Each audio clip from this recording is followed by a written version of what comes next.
Então, pessoal, atendendo a pedidos, eu estou fazendo uma aula bem rápida para resolver aqui dois exercícios de circuito RC propostos em aula, começando por esse aqui. O circuito começa dessa maneira e aquela chave S ali no meio, ela já está fechada há muito tempo. Isso significa que os capacitores C1 e C2 já estão carregados no máximo. São fornecidas as capacitâncias C1 e C2, estão aí. Também a resistência do R1 e do R2. E também é fornecida a potência que o R2 está dissipando nesse circuito. Isso significa que tem corrente elétrica passando por aí. O item A é: encontre a carga no capacitor C1. Ele não te forneceu a força eletromotriz da bateria, mas tem como a gente encontrar isso aí. Então a primeira coisa que a gente tem que entender no item A é que tanto o capacitor C1 quanto o capacitor C2, eles não estão ligados na DDP da bateria. O C1 está ligado em paralelo com o R1 e o C2 está ligado em paralelo com o R2. Então a DDP no capacitor 1 é igual a DDP do R1, vamos chamar delta V1. E a DDP no capacitor 2 é essa diferença de potencial, vamos chamar de delta V2, que é igual a DDP do resistor R2.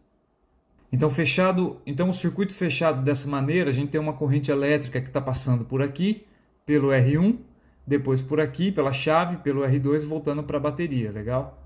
Os capacitores C1 e C2 eles são abertos, não passa corrente por eles, e eles já estão carregados. Então, deixa eu apagar aqui. Então, primeiro, vamos achar a corrente no circuito.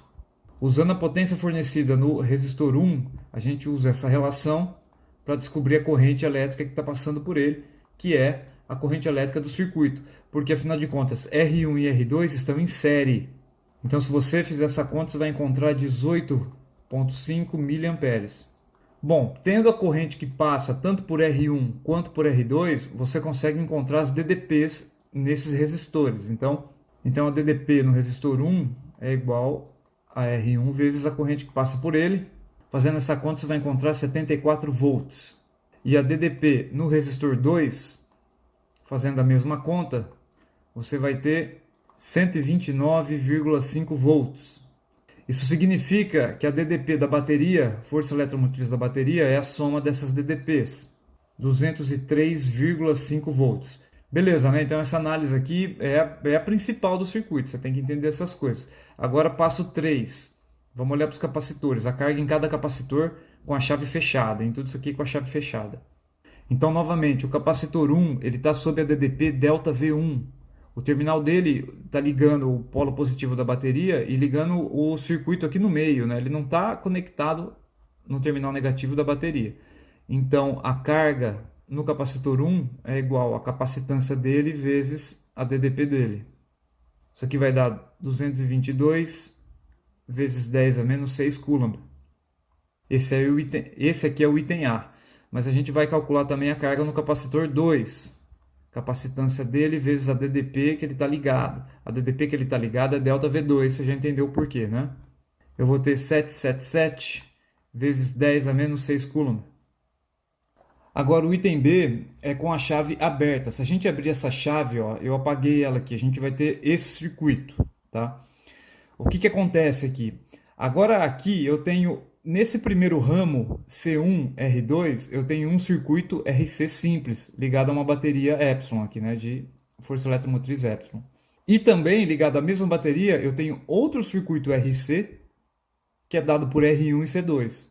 A partir do momento em que eu abro a chave, tem uma reconfiguração de cargas aqui, e cada ramo RC está sendo agora carregado pela bateria.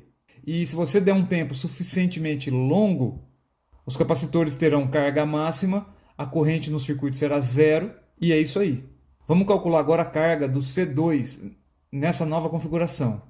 O que acontece com a DDP nos terminais desse ramo aqui, do ramo R1C2?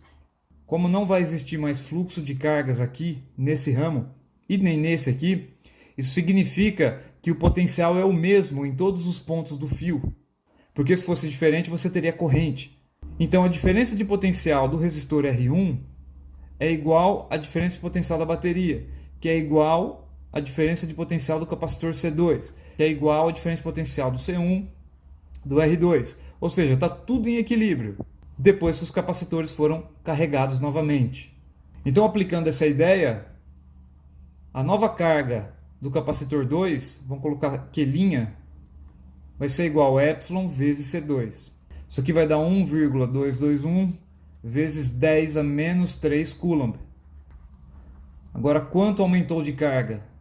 Bom, a carga resultante é igual ao que ele tinha antes. Vamos fazer em módulo, né? Menos o quanto ele tinha depois.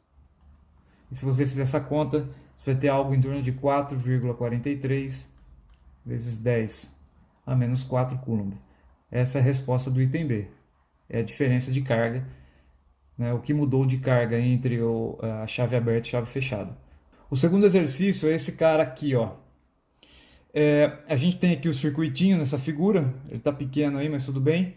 Tem 3 capacitores em série ligados a um resistor. A chave está aberta. E aqui o exercício garante que os resistores, que os capacitores estão carregados. Como eles estão em série, a carga de todos eles são iguais. Está aqui a carga deles. 3,5 nanocoulomb. E a pergunta do exercício é a seguinte: quando eu fechar a chave S e a energia dos capacitores começar a ser dissipada pelo resistor, qual é a corrente instantânea, em um instante de tempo apenas, que vai estar circulando aqui pelo circuito, exatamente quando os capacitores tiverem perdido 80% da energia total armazenada? Então vamos entender aqui, ó. Com a chave aberta, os capacitores estão armazenando uma quantidade de energia, porque eles estão carregados, têm carga. É possível a gente calcular a energia total que essa série de capacitores armazena.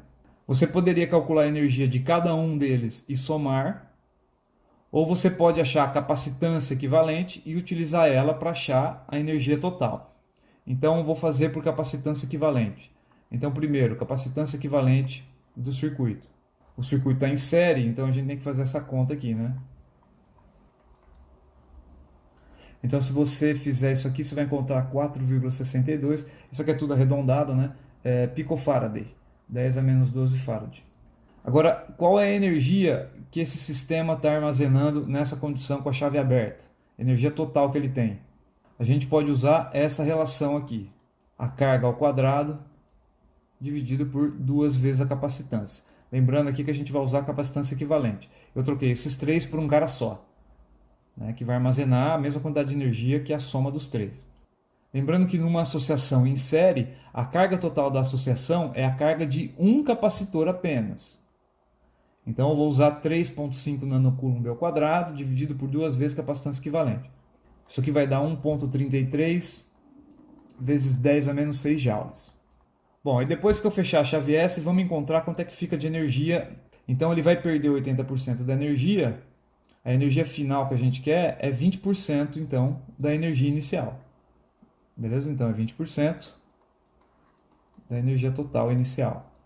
Agora eu faço o caminho inverso. Com essa energia que sobrou, qual é a carga de cada capacitor? Então vou usar isso aqui, né? Carga, vamos colocar uma carga linha agora, que é o quadrado, dividido por 2 vezes a capacitância equivalente, que não mudou.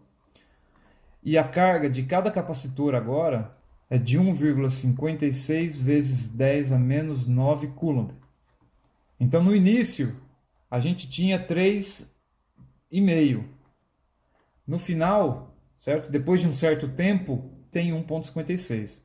De novo, nanocoulomb aqui, né? Tá, e daí? Como é que a gente encontra corrente instantânea naquele instante? A gente está falando em instante de tempo aqui, legal? Porque o tempo está correndo, a carga nos capacitores estão diminuindo, esse cara está dissipando energia, então a gente tem um sistema que está evoluindo no tempo continuamente. Então sabe o que eu vou fazer aqui agora? Eu vou encontrar qual é o instante de tempo exato após eu ter fechado a chave S, em que essa energia ficou em 20% da energia inicial. Ou o instante de tempo em que a carga do meu circuito é igual a 1,56 nanocoulomb. Então eu sei que meu circuito é um circuito onde os capacitores estão descarregando. E eu sei qual é a equação da carga em função do tempo para o circuito descarregando, que é a carga total, ou carga inicial, vezes a exponencial de menos T sobre RC. Lembrando que aqui é a capacitância equivalente, certo? Eu troquei esses 3 caras aqui por um só. Bom, então aqui entra Q', que eu quero descobrir o instante de tempo em que essa carga é igual a essa coisa aqui. Aqui entra a minha carga inicial, né? Então aqui entra o 3,5 nanocoulomb. Agora eu vou usar a resistência do circuito, que é 25 ohms, e a capacitância equivalente a gente tem aqui em cima, né? Então você entendeu. Então fazendo as substituições, aplicando ln em ambos os lados, é 9,4 vezes 10 a menos 11 segundos. Então é uma descarga muito rápida. Bom, e daí? Isso aqui me ajuda onde? Me ajuda na seguinte questão: como eu sei que os capacitores descarregam, eu conheço a equação da corrente elétrica com capacitores descarregando. Menos Q sobre RC vezes E elevado a menos T sobre RC. Lembrando que aqui é a capacitância equivalente. Essa aqui é a carga inicial total, que é 3,5 nanocoulomb. Agora que a gente conhece o tempo, vamos substituir todas as informações na fórmula e a gente vai encontrar a corrente elétrica naquele instante de tempo. E se você fizer todas as substituições, a corrente elétrica nesse instante de tempo é igual a 13,5 ampere. Então tá aí dois exercícios bacanas para vocês estudarem, tá? Bons estudos a todos.